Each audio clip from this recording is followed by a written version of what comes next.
Samantha, I'll start with you. I want to ask you, who's one guy that we haven't talked about that's not going in the top 12 that you like to finish as a startable TE1? Yeah, it was definitely between two guys at this point. I was really torn between John Smith, especially with the Hunter Henry news. At this point, though, I'm going to go with Adam Trautman, just because of the departure of Jared Cook last season, this offseason. He's being drafted, I think, as tight end 19.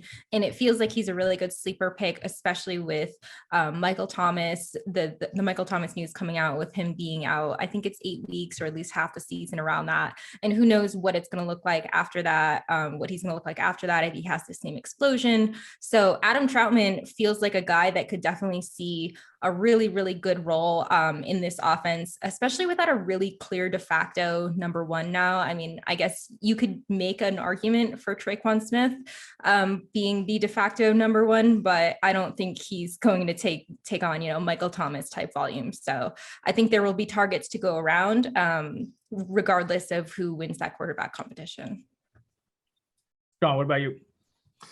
So if I miss out on one of the top 6 tight ends, I love taking a flyer on Irv Smith much later in the draft. So much so that he inspired my outfit today. But all signs point to a breakout season. I mean, he's entering year 3 at 23 years of age.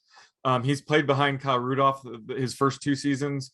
And he will be taking over as lead tight end now that Kyle Rudolph is on the Giants. I mean, we saw a sneak peek at the end of last year of his upside when Rudolph was out of the lineup. Weeks 14 through 17, he put up the 4th most points at tight end. So the Vikings, they ran the most 2 wide receiver sets last season. So Irv Smith is basically the number 3 wide receiver. They have a pretty narrow target share there. So I think he's going to, provide a pretty high floor for a late round tight end. And he does have massive upside.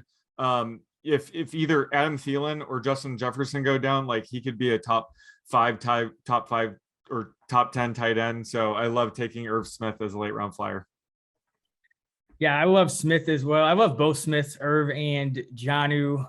But the guy I'm going to go with is Tyler Higbee. I think with Gerald Everett gone, Tyler Higbee's going to play the kind of snaps that we saw him play during that monster finish to the 2019 season. And overall that season, I mean, he ended up with 4.6 catches for 49 yards per game. And I think that actually is a realistic outcome, given the fact that Cam Akers went down for the Rams. You have Matthew Stafford, so you have a quarterback you're more confident with.